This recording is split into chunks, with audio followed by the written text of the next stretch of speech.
دستاویزات ہونے کے باوجود ان کو اٹھایا جا رہا ہے. تو میں اس سلسلے میں ہم نے اور ہماری اس موومنٹ نے اس پریس کانفرنس کا انعقاد کیا.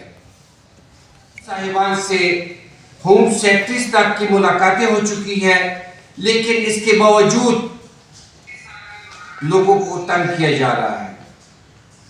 اور یہ تنگ اور تنگسی اس وجہ سے ہے کہ جیسا کہا گیا ہے کہ اگر آپ کسی بھی افغانی یا کسی بھی قبائل یا پٹھان کے بارے میں یا پختون کے بارے میں بتائیں گے تو آپ کو 10,000 روپے دیا جائے گا.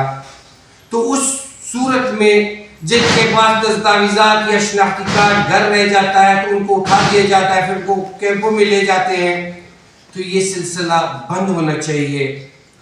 ہماری قوم، آپ کو معلوم ہے کہ 2400 کلومیٹر یا پاکستان کے ایکس فاٹا قبائلی علاقے جات، جس میں مختلف اقوام پاکستان کے چاروں صوبوں میں روزگار، تعلیم اور غربت یا کرائے پہ رہنے کے لیے پاکستان کے چاروں صوبوں میں آباد ہے. اسلام آباد میں آپ دیکھیں ہر گلی محلے میں کرائے کے مکان میں اپنا مکان، جن کا 47 سے پہلے یا 47 کے بعد اپنے قبائلی علاقے جات کو چھوڑ کر اس ایریے میں پاکستان کے مختلف شہروں میں آباد ہے. تو یہ تنگ ہونے کا سلسلہ بند ہونا چاہیے. دستاویزات چیک کرنے چاہیے، قانون کے دائرے کے اندر ان سے معلومات حاصل کرنے چاہیے، چونکہ ہمارا رسم و رواج، ہمارا اٹھنا بیٹھنا، ہمارا طور طریقہ، ہماری لینگویج، ہمارے جو اٹھنا بیٹھنا یا اس طرح کا ان لوگوں کے ساتھ جو مہاجرین ہیں یا افغانی ہیں ان کے ساتھ بالکل ملتا جلتا ہے. تو ہم اپنا دستور تو بدل نہیں سکتے، ہمارا اٹھنا بیٹھنا تو ہم بدل نہیں سکتے، ہم پشتو تو نہیں چھوڑ سکتے، ہم یہ لباس تو نہیں چھوڑ سکتے. یہ ہمارے اوپر لاگو ہے. ہم قبائلی لوگ ہیں، قبائلی علاقے جات سے ہمارا تعلق ہے. تو یہ ہمارا جو اٹھنا بیٹھنا آباء و اجداد سے ہے. ہم چاہے اسلام آباد میں ہو، چاہے کسی بھی ایریے میں ہو، پاکستان کے کسی بھی کونے میں ہو، تو ہمارا یہ اٹھنا بیٹھنا رسم و رواج وہی ہوگا جو ہمارے آباء و اجداد کا ہے. اس کے ساتھ ساتھ میں محسن نقوی صاحب سے، ہوم سیکرٹری سے، سیکرٹری داخلہ سے، آئی جی صاحب سے، سیکرٹری اور آئی جی صاحبان سے درخواست کرتے ہیں کہ یہ افغانیت اور پختون میں فرق ہونا چاہیے. دستاویزات کے مطابق اور جتنا حق آئین نے عام شہری کو دیا ہوا ہے، اسی طرح یہ حق تمام قبائلیوں کو ملنا چاہیے. آپ کو معلوم ہے کہ قبائلی دشمنیاں رکھتے ہیں، اپنے علاقے میں دشمنیوں کی وجہ سے وہ اس سائڈ پہ آئے ہیں یا دہشت گردی کا شکار ہوئے ہیں. تو پاکستان کے آئین نے انہیں حق دیا ہے کہ وہ پاکستان کے کسی بھی کونے میں سے آج بروز جمعرات 29 جنوری کو اسلام آباد پریس کلب میں کانفرنس منعقد ہوئی. اس کانفرنس کی قیادت بذات خود میرے ساتھ وائس چیئرمین حاجی عجب خان صاحب، میرا نام اسد اللہ حقانی، مرکزی سیکرٹری جنرل پاکستان قبائل موومنٹ، مرکزی سیکرٹری جنرل دفاع پاکستان کونسل، بشمول تمام مرکزی اور صوبائی قیادت متفقہ طور پر یہ اعلان اور یہ آپ لوگوں کو واضح کرنا چاہتے ہیں، پاکستان اور افغانستان کی خارجہ پالیسی کمزور ہونے کی وجہ سے آج کل دونوں اطراف پشتون قبائل پاکستان افغانستان کے درمیان 2400 کلومیٹر انٹرنیشنل بارڈر پر آباد قبائل کاروبار اور محرومیوں کے شکار ہیں، جس کی ذمہ دار حکومت اور افغان حکومت ہے.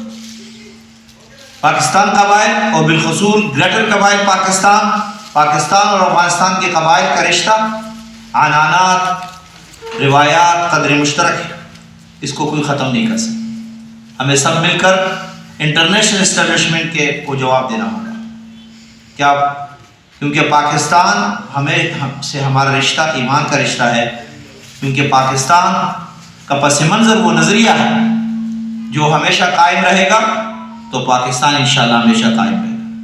اور اس کا بہت ثبوت وہ مالک حق ہے ان ریلیشن ٹو بنیان المرصوص۔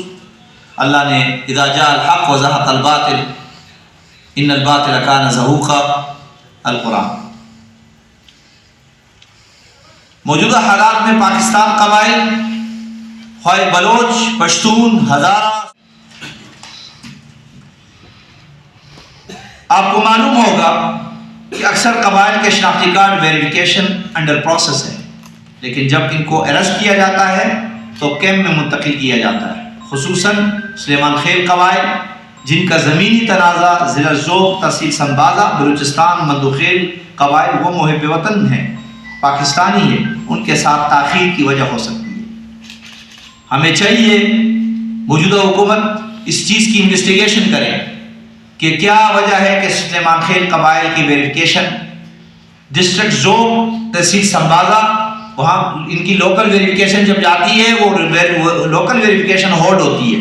اس کا اصل وجہ یہ کہ وہ مندوخیل ٹرائب اسی تحصیل اور اسی ڈسٹرکٹ لیول کی کمیٹی پر ان کی ہولڈ ہے، تو لہٰذا حکومت سے مطالبہ کرتے ہیں کہ یہ جو زمینی تنازع کا مسئلہ ہے، مس کنڈکٹ اور ان کی کراس فائرنگ بڑے عرصے سے چل رہی ہے، جو کہ بڑے لوگ وہاں پہ دونوں اطراف سے مر گئے اور شہید ہو گئے۔ برائے کرم جلد از جلد اسپیشل بورڈ ان کے شناختی کارڈ کے حوالے سے فیصلہ کیا جائے تاکہ یہ ہولڈنگ کیمپ سے نکل کر اپنے بچوں کے لیے نظام معیشت کا ذریعہ بنے۔ میں نے یہ پیغام پچھلے دنوں ہمارے ساتھ پاکستان قبائل موومنٹ کی پوری مرکزی قیادت تھی، وہ بجٹ بھی حال ناپرسان، شہر ناپرسان میں ایسی لوگوں کے خرچ ہو جائے اور لوگ کیمپ میں بیٹھے رہیں، ان کی انویسٹیگیشن نہ رہیں اور وہ حقائق پر مبنی کوئی کیس ہو، تو برائے کرم میں تمام انتظامیہ سے اپیل کروں گا کہ اس کا انویسٹیگیشن کریں۔ برائے کرم جلد اسپیشل بورڈ اور شناختی کارڈ کے حوالے سے فیصلہ کیا جائے جو لوگ ہولڈنگ کیمپ میں، کیونکہ ان کے نظام معیشت وہی لوگ وہاں ہوں گے جو بچوں کو پالنے کے لیے، انہوں نے نظام معیشت کے لیے وہی لوگ، ان کی سربراہی، ان کی آرمی اسٹاف، ڈیفنس فورسز کے ہمارے سپہ سالار الحمدللہ جناب سید عاصم منیر صاحب سے اپیل کرتا ہوں کہ ڈی سی صاحبان کو ہدایت جاری کیا جائے، جو لوگ انڈر ویریفیکیشن ان کو رہا کیا جائے۔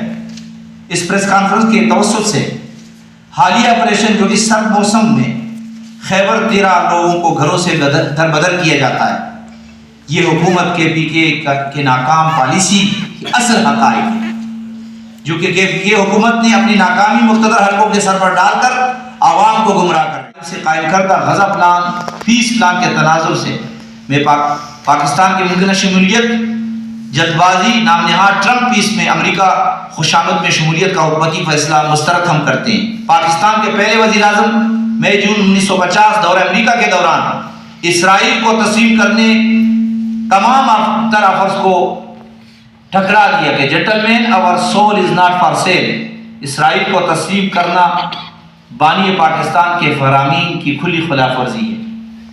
پاکستان اور China Sea pack business corridor phase 2 میں داخل ہونا یہ خوشائند اقدام ہے۔ یہ پروجیکٹ کی تکمیل سینٹر ایشیا کے لیے پاک چائنا کوریڈور، افغانستان، پاکستان اور خصوصاً امت مسلمہ اسلامک بلاک کے لیے بزنس اور رن وے کے مانند ہے۔ اس کا فیز 2 انشاءاللہ اس کا فیز 2 کا آپریشنل ناگزیر ہے اور پروجیکٹ بہت پہلے سے مکمل ہو جاتا اگر حکومت پاکستان کے حکمران پاکستان کے ساتھ جس کے ناکام پالیسیوں کی وجہ سے یہ سانحہ پیش آیا۔ کہاں ہے وہاں پہ کیبل مینجمنٹ، کہاں ہے وہاں ان کی الیکٹریکل ڈپارٹمنٹ، کہاں ہے ان کی یہ ٹوٹل جو وہاں کی ایڈمنسٹریشن ہے؟ تو ان کی فیلئر ہے۔ یہ جاگیردارہ وڈیرہ نظام سے یہ ملک نکلے گا اور جس نظریے پہ یہ ملک قائم ہے جب تک وہ نافذ نہیں ہوگا میرے خیال میں مشکل ہے کہ یہاں پہ انصاف، قیام امن اور نظام معیشت اس ملک میں قائم ہے۔ اللہ سے دعا ہے کہ گل پلازہ میں مشہور شہید ہونے والے اللہ تبارک و تعالیٰ ان کو جنت میں اعلیٰ مقام عطا فرمائے اور لواحقین کو صبر جمیل عطا فرمائے. اللہ پاک پاکستان کے حامی ناصر ہو. آپ کا خادم Salli Allah Khan. D P O R P O صاحب جناب بابر صاحب سے ہماری ملاقات ہوئی ہے. پنجاب حد تک ہم نے یہ ملاقاتیں کی اور سندھ کے اندر، لیکن کئی حد تک انہوں نے ہمارا ساتھ دیا ہے. لیکن یہ مسائل ہیں، کمیونیکیشن گیپ ہو سکتا ہے، اور مزید اس کام کو تیز کرنا اور آپس میں ایک تیرا میں ہو. لیکن یہ وقت مناسب نہیں تھا جب حکومت نے جب آپ کو بتایا گیا، وہاں کے لوگ خود چاہتے تھے کہ ہم وہاں سے نکلنا چاہتے ہیں، تو ان کو پہلے سے نکال دیتے نا. ابھی اگر آپ کو اس سرد موسم میں ان کو نکالا جا رہا ہے تو یہ ناکام پالیسیوں کے نتیجہ ہے. یہ کہ